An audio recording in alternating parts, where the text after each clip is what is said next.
This podcast is brought to you by On Track Studio.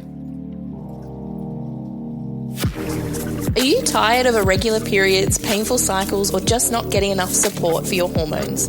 Then you've come to the right place. Join me, Kirra, qualified naturopath and women's health advocate, as I dive into the world of hormone support naturally.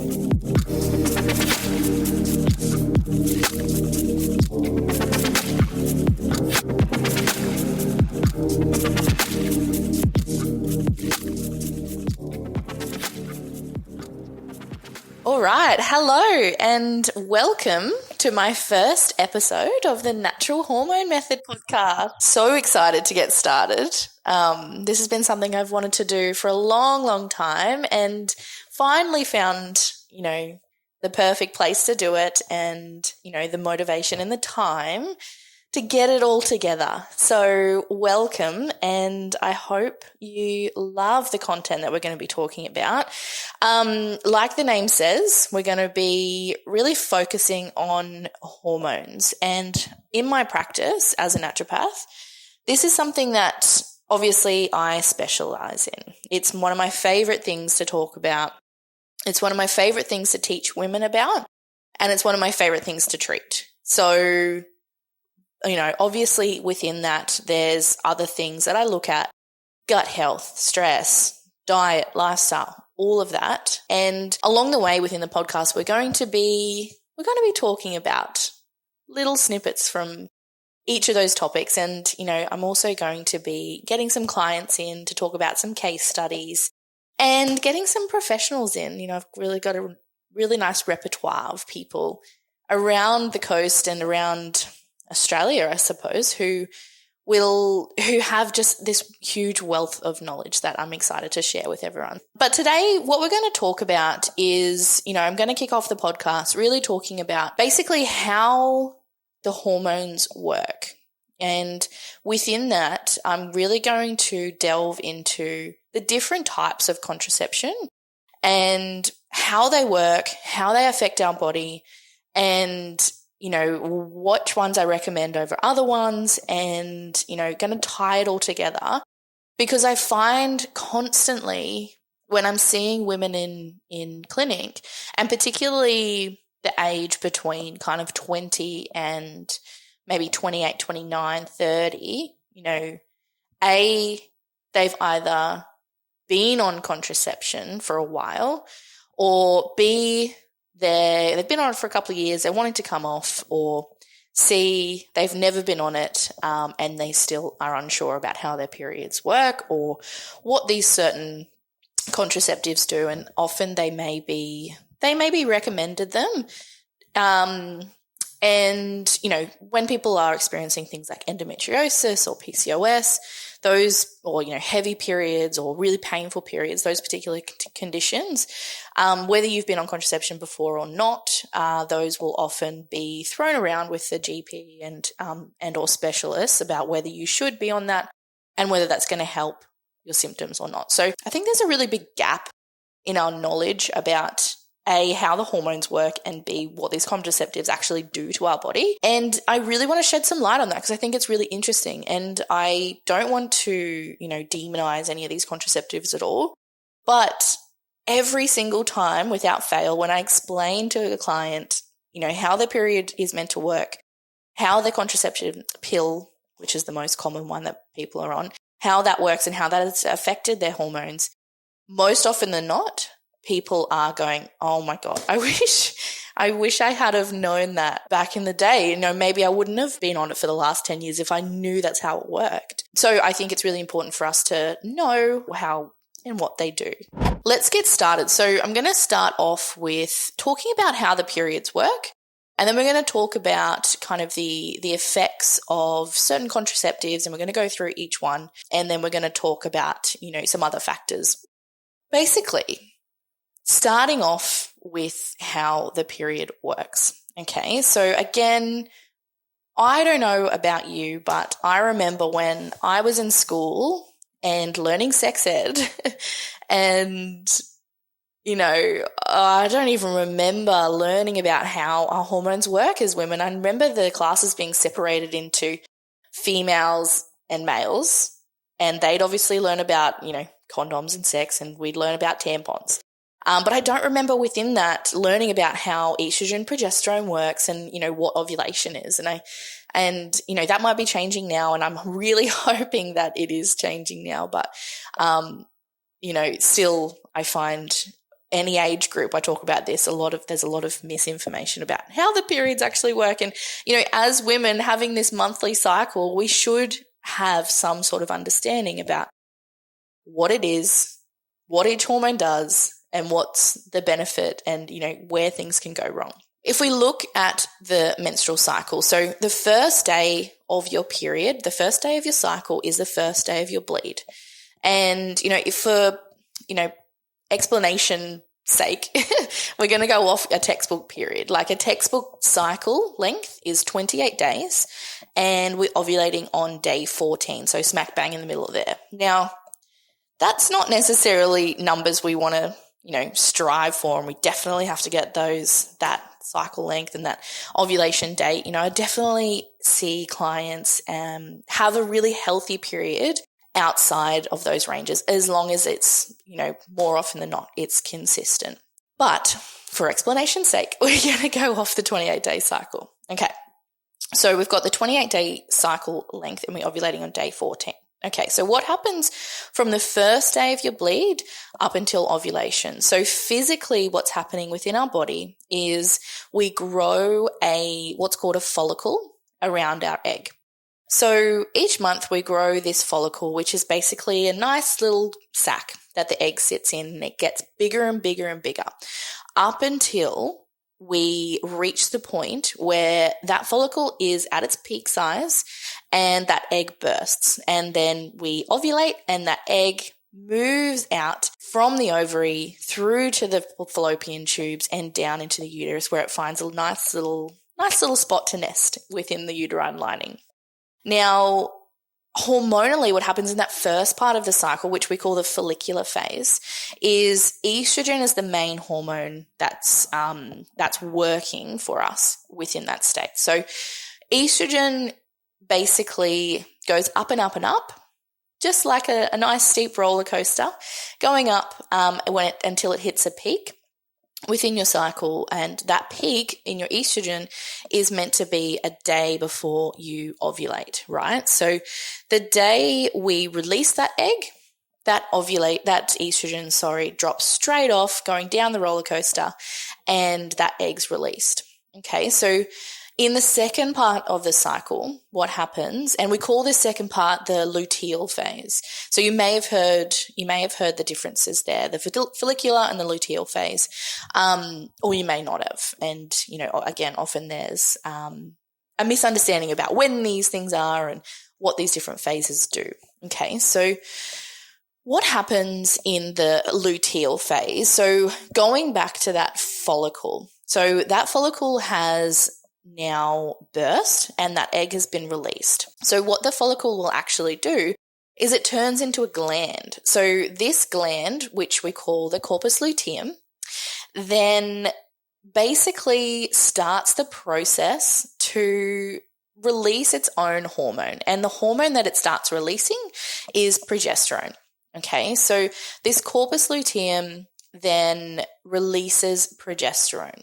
Now, the goal of that is two things. Progesterone is really important for growing that uterine lining over those 2 weeks in that luteal phase. So and it also sustains a pregnancy. So if we fall pregnant in that luteal phase after we've ovulated, then that progesterone goes up and up and up and up and up.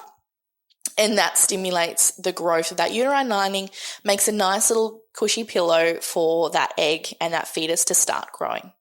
Now, if we don't fall pregnant, then progesterone drops, a couple of days before we bleed, and then we shed that lining and we have another period. So hormonally, we've got estrogen, we've got progesterone, and different times in the cycle, they're meant to be working for our hormones and for our health and for our body. Now, physically, we've got follicles, we've got eggs, we've got uterine lining, we've got a bleed. Okay, so what happens, and there's lots of factors that can be a big player in why you might have a period that's all over the place, whether you have irregular cycles or heavy bleeding or light bleeding or painful periods or PCOS or endo or adenomyosis, whatever it may be, fundamentally underlying that, we've got a hormonal imbalance. And the reason why we have that hormonal imbalance is the question I want to, that's the answer I want to find for clients. That's always what we're looking at, delving into that individualized person's life and diet and, family history and medical history and working out what's gone wrong and what is triggering this hormonal change. Okay, so that's basically how the period works. Okay, so when we are first getting our period, when we're going through puberty, kind of, whenever that is, whether it's 11, 12, 13, 14, whenever you first got your period, kind of that whole process needs to kick off somehow. And during puberty, the hormone that kicks off this ovulation and kicks off this whole process to start is testosterone. Okay. So, and that may be one of the big reasons why a lot of younger women may experience acne and cystic acne from puberty, that testosterone. And again, I'm going to have another podcast that really focuses on kind of post-pill acne and, acne in general and, how all that works. But today we're just going to talk about, that testosterone is the one that kickstarts that ovulation. And it is actually normal in those first, say, 12 to 24, sometimes even 48 months when you first ever get your period, for your periods to be a bit irregular, a bit up and down. We're most likely not going to jump straight into having regular 28-day cycles every single month from the first time we get our period. It's actually normal to have a bit of irregularity, a bit of changes every single month. You may get your first period, you may not have your second period for another 6 months after that, and that's within that normality there. So I think that's also really interesting to know because the most common age for being put on contraception is a year or 6 months, a year, 2 years after we have our first period. And, the reason for that, I think there's lots of different factors in there. I think, maybe not having much of an understanding about how the hormones work in those early phases affects that. We get girls that, first get their period and it's really heavy and they're exhausted and, or they're in heaps of pain and they're needing days off work. And obviously their parents must, take them to the doctors, try work out what's going on. And they're often put on the contraceptive pill from there.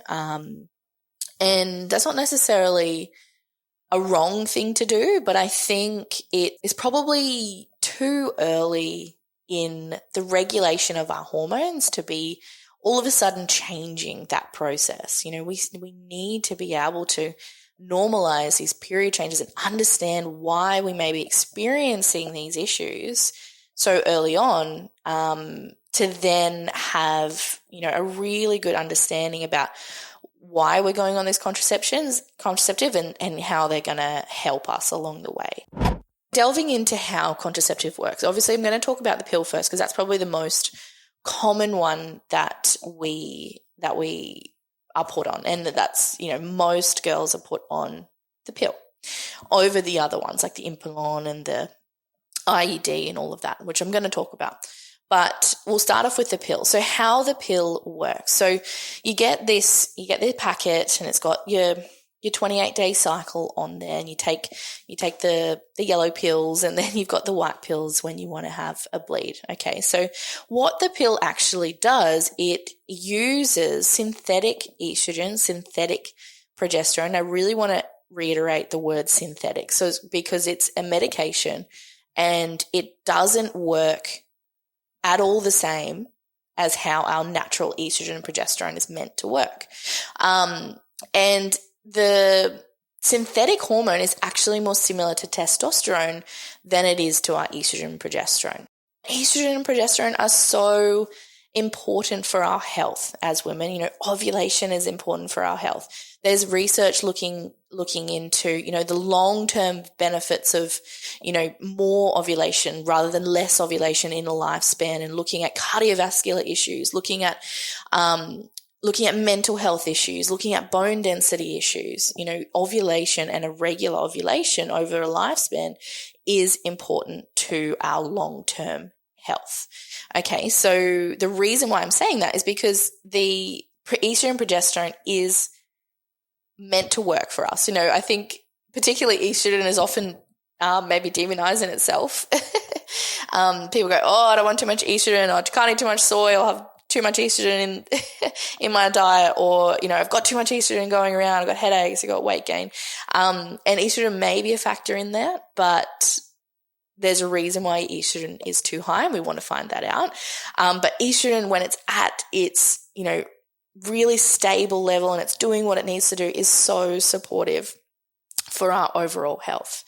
And that's why, you know, having these synthetic hormones, we need to understand that they don't work the same as our normal hormones. Okay, so how the pill works. So when we're taking these, this medication, because it is a medication, even though, you know, most people, you know, at some point, I don't think it was that long ago, they were going to put it on the shelves for people to just grab without a prescription. Like, we need to know that it still is a medication. Okay, so when we're taking the medication, basically that hormonal cycle is completely switched off. Okay, so the synthetic estrogen, synthetic progesterone will suppress that ovulation, will suppress those estrogenic follicle, progesterone, corpus luteum, that whole process. Like, it will suppress that. And that's how it works for, you know, eliminating the chance. You know, there's a pretty low chance that when you're on the pill, you're going to fall pregnant. Okay, because you're not ovulating most of the time. Okay, and, you know, obviously there's some people that, some anomalies in there where they fall pregnant when they're on the pill, but for the most part, you know, it's pretty useful for contraception, and that is why, because it switches that whole system off. Okay, so when you're actually taking the sugar pills, we need to know that we're not actually having a real period. We are having a withdrawal bleed from the medication. So it's like it's a withdrawal from the medication, and that's why they're called the sugar pills, because they don't have any medication in them. Okay, so we don't actually have a real period during that time, because the main event within a period is that ovulation at mid-cycle. That whole system is switched off, right? And that is really important for us to know, because we often go on these contraceptives and we have no idea what the implications to our health may be. It's really common for us to be on the pill for so many years. Like, it's pretty uncommon for us to be on it for maybe 6 months or a year. You know, it's looking more at kind of 5+, 10+ years that we're on these contraceptives, until we get to the point, most likely, that we either want to go off the pill and not take the medication anymore, or we want to have a baby. Okay, so going back to how the oral contraceptive pill works, how are we supposed to expect that after 10 years of being on this medication, during that 10 years we're suppressing that ovulation, how are we going to expect our body to, bam, go off the pill and fall pregnant straight away? We just can't, and that is the reason why a lot of women have a lot of difficulties coming off the pill, whether it's post-pill acne, whether it's irregular periods, whether it's absent periods or PCOS that pop up after going off the pill, or, you know, whether it is infertility or really struggling to fall pregnant. These are really common symptoms that we experience. And then at that point, you know, people are going to the doctor and they're saying, you know, the doctor's saying, go back on the pill, it'll regulate your hormones, which is absolutely not the case. And we know that now because it doesn't regulate our hormones, it suppresses them. Okay, so we need to get rid of that, narrative that the pill and these contraceptives will regulate your hormones, because they just don't. They suppress them. Or the person might go to a specialist, a fertility specialist, or a gynecologist, and someone's going to help them with their symptoms. And, I don't want to say that there's no other option, not many other options are being given other than the pill, but, I'm just looking over from experience with my clients, and the clients that have seen specialists with their issues, most often than not, come out of there feeling like they didn't get any answers other than go back on the pill. And that's a generalization, and there's absolutely fantastic specialists out there, and I don't want to poo-poo them or, GPs or anyone like that. I don't want to be the naturopath that's like, every other modality is crap, naturopathy is the only one, because I don't think that's the case at all. We need to be able to work together. But from my experience with the hundreds of clients that I've seen over the years, is that the people that do see specialists often come out feeling like they don't have any more answers than they did when they walked in the door. And then they're calling up a naturopath or an acupuncturist or a nutritionist or whoever it may be, and they're coming in and going, this is my last resort. I've tried everything. What do I do? And then at that point, when I give them a little bit of education, this is how the period works. This is how the pill works. This is why things aren't working for us. Let's look at the underlying causes. And then they go, oh my goodness, if somebody had have told me this so many years ago, it would have saved me so much money and so much trouble. I'm not going to say that I'm like some sort of guru, but this is constantly a narrative that I hear from my clients, and I love that. I love that I can be the first person to teach them how their hormones work and why we need individualized care. I also think we need to go back to basics, and we need to teach young girls in school at that really precious age of puberty and, first couple of years of your periods, how that all works and why things may not be going the way they want them to go. That's basically how the pill works. Okay, it suppresses things. So how does that compare to the other contraceptives? Because that's another question I get very regularly, is if I'm going to go on one, I don't want to fall pregnant, which one do I go on, basically? And the pill is often, probably the easiest to go on, because, obviously just taking a pill each day. But, and each contraceptive has its side effects and has its benefits and has its negatives, and works for some people and doesn't work for other people. Let's talk about the Implanon to start with. So the Implanon is the little rod that goes in your arm, usually, and it works very similar to the pill. But instead of taking a pill, that rod itself is releasing those synthetic hormones and suppressing that ovulation. So it works very similar, but it's constantly releasing these hormones, and you're not necessarily having a break from the hormones. Like kind of on the pill, you're having a bit of a break from the synthetic hormones while you're on the sugar pills, whereas Implanon, you don't have any breaks at all. It's just constantly releasing that hormone. And I honestly don't think I've met someone that's had a good experience with the Implanon. Most often than not, people, the first year, they might bleed just constantly, or, they have pains or whatever. Like mood instability is another one that's really common with people with the Implanon. So that's not usually one that I recommend.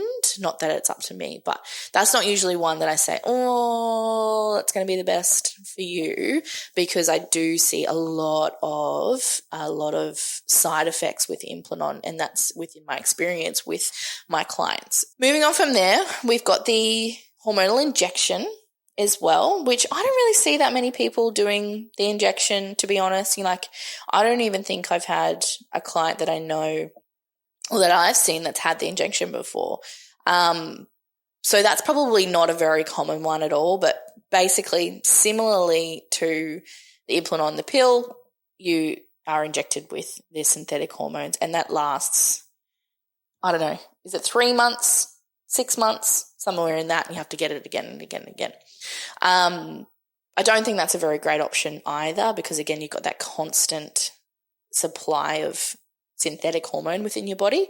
And the research that I've done on the injection, the efficacy is there, but the side effects, it's pretty common to get side effects with the injection, even though I haven't really seen that many clients who have had it before.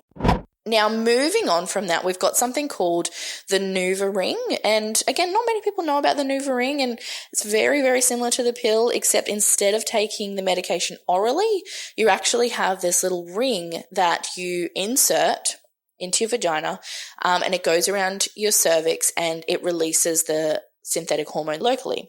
And then after 3 weeks, you take it out. And then you have a bleed, again, a withdrawal bleed from the medication. And then after that couple of days of bleeding, you pop it back in. For some people, this might be a better option because you're not actually, your gut's not having to digest the medication itself. It is localized. It would still go around through your bloodstream, but maybe not as much as the pill. For some people, it's easy because they can just leave it in and take it out whenever they want. But again, side effects. There are side effects to it. There's some people that love it, some people that really didn't have a good time with it.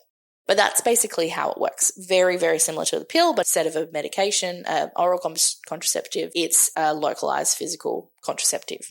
So then after that, which one am I missing? The IUD, that's the one. That's my last one that I wanted to talk about. So we've got that's probably the second most common after the pill. Yeah. So the intrauterine device, you've either got the Mirena, so the hormonal IUD, or we've got the copper IUD, which is non-hormonal. So I'm going to talk about the Mirena first, because again, most likely if you're going to go on an IUD at all, you'll be put on the Mirena. This is actually, again, kind of similar to the pill and the implant-on.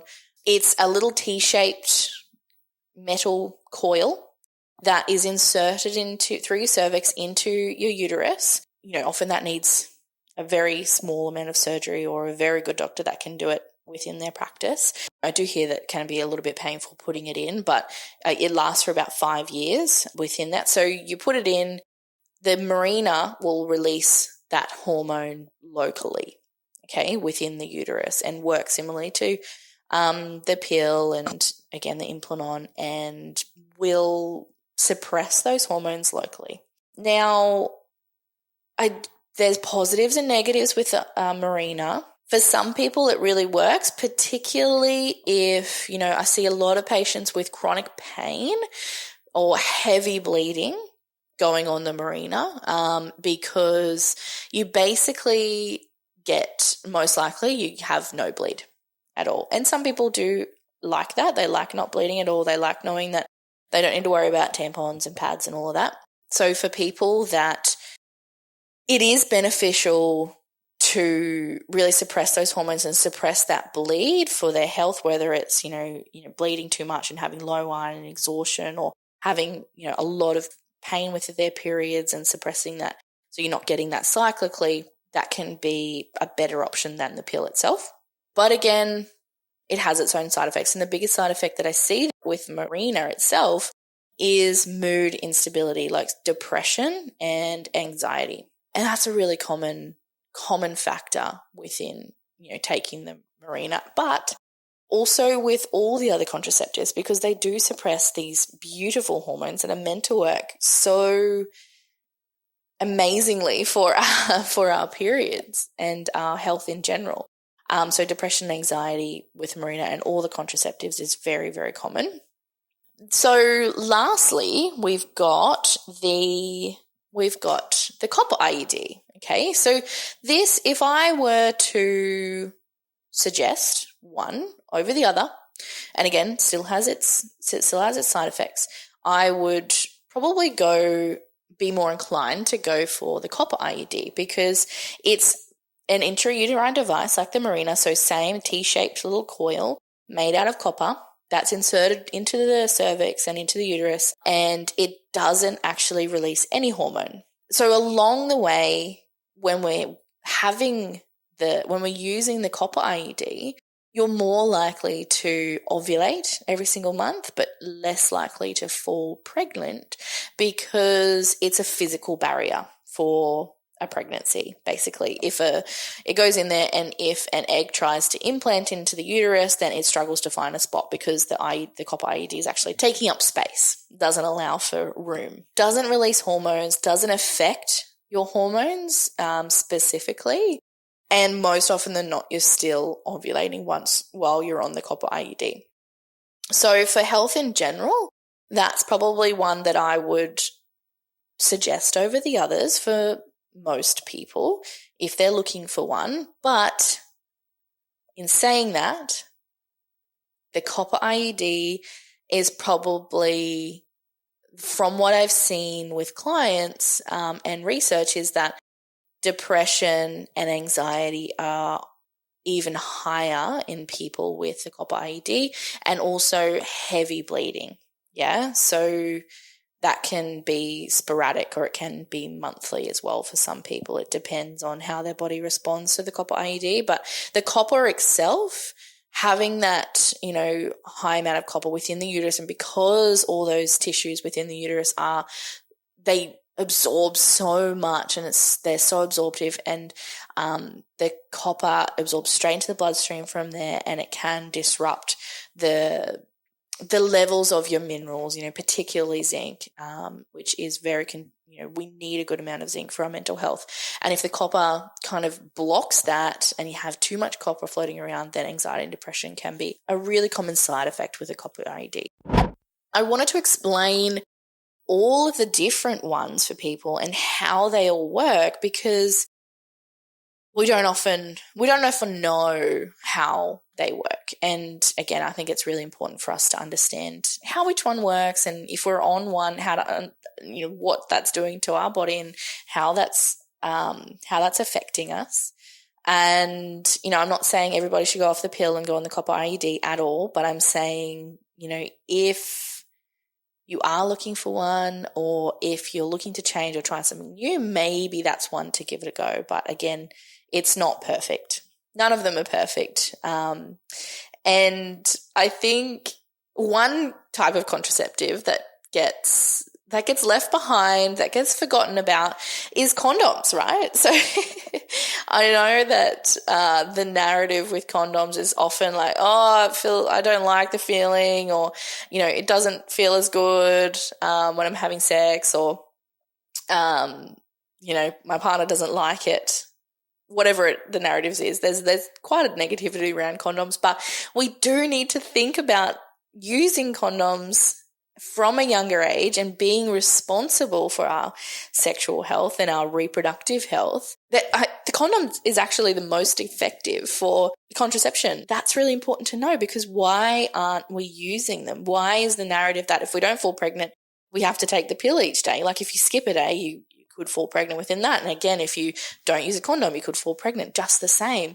And I think we need to bring back condoms, because come on, just because it doesn't feel as good slightly, or just because your partner doesn't like them, shouldn't actually really matter if the bigger picture of that is, not stuffing up your hormones for the rest of your life, and not affecting your fertility, and not affecting your mental health and your bone health and your cardiovascular health. Like if we looked at the benefits of not using these contraceptives, but having something there that's really supportive and really beneficial for contraception, then we should be using that, shouldn't we?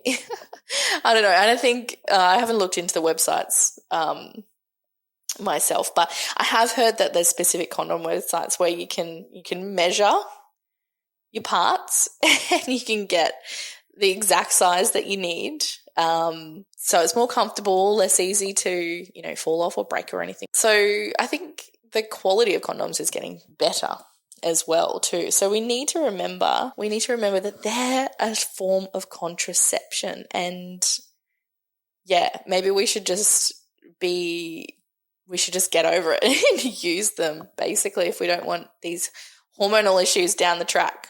We need to teach young girls we really need to teach young girls how their period works and why these things affect our body. But, kind of right at the end of this conversation, I also really want to talk about, natural fertility methods. And obviously the podcast being called Natural Hormone Method, I obviously want people to understand that there's other ways to understand our hormones. And along the way, I'm really going to touch on these methods because I think it's really important. It's something that is probably the first thing they get clients to do if they're coming in for hormone issues, or they're wanting to come off the pill, or they've just come off the pill. And that is basal body temperature tracking, right? So a lot of people haven't heard of it. Some people have, and they don't quite understand it, and that's okay. But it is another form of contraception, but also understanding what's going on with our hormones, right? So what happens with basal body temperature tracking, and, some people call it fertility awareness method, some people call it symptothermal method, basal body temperature tracking, all of that combines cervical mucus tracking and temperature tracking for women. So when we're tracking the temperatures, basically every single month, triggered by different hormonal changes and different times in our cycle, we have these different temperatures, different basal body temperatures as women. Okay, so, if we look at, again, that going back to that 28-day cycle, ovulating on day 14, if we're tracking our temperatures, so you track your temperatures every single morning before you get up. When you wake up, before you get up and go to the toilet or move around or anything, you kind of have your thermometer next to your bed and you take your temperature as soon as you wake up. This takes a little bit of time to get used to and, get into the habit of doing. But, you're taking the pill at the same point at every day. So why can't we take our temperatures at the same time every day? Like, we can get this habit in there. We just got to be motivated to do it. So you take your temperature every morning before you get up. So in that follicular phase, from the first day of your bleed to the day that you ovulate, your temperature will go up about 35, 36 degrees, will go up and down within that. And then the day we release that egg, we get a little drop in temperature. And once that egg is released and once we've ovulated, your temperature is actually meant to go up about roughly a whole degree in temperature. And that signifies, like, if you're tracking it on a chart, there's certain apps that I use. I really like Kindara for this. It's a really great temperature tracking app. It spits out this really nice, easy to read graph. Ovulating, the temperature goes down. Once we release that egg, that temperature goes up roughly about a whole degree. And then from there, that temperature is meant to stay, pretty stable up there during that luteal phase, until we bleed again. Okay. And then it drops back down and then we start again. So it's meant to be this really clear picture of ovulation. Yeah. So it can tell us three things. It can tell us if we're ovulating at all, because some people don't ovulate every single month. And if you're getting irregular periods or, longer cycles or really short cycles, this may be the case for you. You may not actually be ovulating every single month. And temperature tracking can actually tell us that. So if the temperature goes up and down, within 35, 36 degrees and doesn't change that whole cycle, most often than not, you haven't ovulated. Yeah. You may have ovulation attempts, which we can read and pick up within the temperature tracking and looking at those graphs. But, if that temperature doesn't rise, you haven't ovulated. Okay. So it can tell us whether we've ovulated or not. And if we are ovulating, it can tell us what day we're ovulating. Okay. So this is really important for loads of different reasons. One of them being if we're wanting to fall pregnant. Again, if you've got a 30-day cycle and you're doing ovulation sticks and they say do it on day 14 because that's a textbook period, but your cycle's a little bit longer and you don't actually ovulate until day 16 and you're doing the test 2 days earlier than that, you're going to miss that ovulation. You're constantly going to be like, oh, I'm not ovulating. This is so annoying, and I'm not falling pregnant. But you're not ovulating for another 2 or 3 days after when your textbook meant to be ovulating, right? So this can tell us what day we're ovulating. The benefit of that, if you're not trying to fall pregnant, is looking at your symptoms and looking at the health of that ovulation. So a lot of people will actually get mid-cycle symptoms around ovulation, but they don't necessarily associate it with hormonal issues. They may look like fluid retention or anxiety or depression or pain or headaches. But again, if it's not a week before your period or just before your period, you go, oh, it can't be my hormones at all. Don't worry about that. But it may actually be your hormones. It could be an issue or too much or too little estrogen around that ovulation time that's causing you to feel crappy mid-cycle. Can tell us what day we're ovulating, and we can look at symptoms around that. We can understand our hormones a little bit more and understand our bodies a little bit more. But thirdly, it can tell us the health of that ovulation, of that period, of that ovulation itself. The hormone that stimulates that temperature to go up is progesterone. And remember that progesterone was only ever produced after we ovulate, right? And progesterone is the one that will get your temperature up there. So if we're trying to fall pregnant and we're doing our temperatures, then, and if we do fall pregnant, that temperature will actually slowly rise or stay pretty steady, after that expected period was missed. And that is a sign that the progesterone's high, which it's meant to be in those first few weeks pregnancy. If we get someone that's ovulated and we've seen the drop in the rise in the temperature, and their temperature's kind of stayed up there a little bit and then gone back down, or it's gone up slightly but not to that whole degree of temperature, then that's telling us that we've ovulated but we're not producing enough progesterone. And that is also where a lot of symptoms can lie for people. So a week before our period, because that's when our progesterone is meant to be at its peak. Progesterone is meant to make us feel really motivated and calm and, happy and sexy and all these things. Often a week before our period, it's the complete opposite. And if it's often it's irritability and moodiness and stress. So if you're experiencing PMS, and also if you're experiencing things like clotting or heavy bleeding or light bleeding, that can also be a sign that you're not producing enough progesterone. And we can pick that up by tracking our temperatures. Okay, so this is super exciting for people to learn. And, there's heaps of different devices that you can look at. There's heaps of different, ways and apps and all of that. But I like to keep it simple. If you're starting out basal body temperature tracking, then you can get an ovulation thermometer, from places like Chemist Warehouse for about $12. They're not the most accurate for things like fertility and contraception, but it will give us a good snapshot of a month or two of your hormones. But if you wanted to look at something more long-term and, you're wanting to swap out things like the pill for your contraception for things like basal body temperature tracking or, fertility awareness method, symptothermal method, then, you've got devices like the Daisy or Temp Drop or Natural Cycles. I can put some links for this podcast for those for you to have a little look at. Now, the Daisy is kind of the gold standard within the temperature tracking world at the moment, and it's basically a little computer that gets to know you. And it takes about 3 months to regulate and get to know your hormones. And at that 3-month point, it's, got a high level of accuracy for tracking that ovulation and gives you a little green, red, and yellow light, a yellow or orange light. And then, obviously if you're within ovulation, then the red light comes on and says, be careful having sex now because you could fall pregnant. But if you're outside of that, little green light comes on and it says, you're most likely safe to have sex without any protection and stuff. And there's a really low chance that you'll fall pregnant within that time. That's very accurate, and it's a great device. It's great for people to look into if they're just at their journey of learning more about their hormones. I won't go into the other ones just yet, but I'll talk about them in the different podcasts. They work all very, very similarly, just slight differences here and there. That's the basal body temperature tracking. So that's also another form of contraception for some people, and I really like it because it helps us to understand what our bodies are doing and become more connected with our periods, right?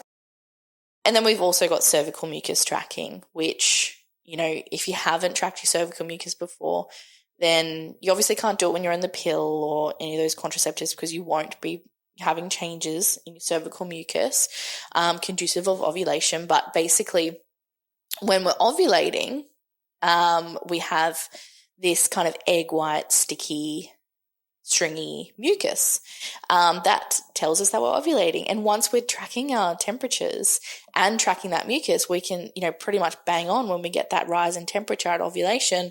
You'll get that cervical mucus change and you will understand what's going on with your body. And if you're trying to fall pregnant, bang, now you know. Today's the day. But if you're trying to not fall pregnant, then you go, today's not the day. I hope this has been helpful for people looking at different contraceptives or wanting to understand their cycle a little bit more. I really, really wanted to clear up some of the misinformation about how these contraceptives work and which ones are more superior than the other ones. I would probably say the best out of all of them would be the condoms and the basal body temperature tracking. But if you're looking for something a little that makes you feel more safe, then, you know, we've got the copper IUD in there as well too. And obviously, if you have any questions, please let me know. But I'm going to wrap it up there because I could, again, talk about this all day. But thank you so much for listening and I hope you have a great day. Thank you.